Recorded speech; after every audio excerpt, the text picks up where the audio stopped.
கடகராசி நண்பர்களுக்கு எப்போவுமே நாள் சரியில்லைன்னா எந்த காரியத்தையும் பண்ணக்கூடாது சார். ஏன்னா ஏற்கனவே அப்படி இருந்திருந்தால் படாத பாடு போட்டு விட்டாச்சு. இன்றைய தினத்தில் அந்த மாதிரி தான், கொஞ்சம் கவனமாக இருக்கணும் பேச்சில். முடிஞ்ச பக்கத்தில் இருக்கிற கோயிலுக்கு போயிட்டு வர்றது நல்லது. பிள்ளையாரை வேண்டிக்கிறது, 2 தீபத்தை ஏற்றி வர்றது, பிள்ளையாருக்கு ஒரு தேங்காய் உடைக்கிறது.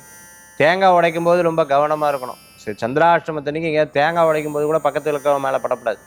அதில் ரொம்ப கேர்ஃபுல்லாக சின்ன சின்ன விஷயங்களை எடுத்து செய்வது நல்ல பலன்களை கொடுக்கக்கூடியதாக இருக்கும். பட்ட இடத்துல படும்னு சொல்லுவாள். இரவு நேர பிரயாணத்தை தவிர்த்து கொள்வது நல்லது.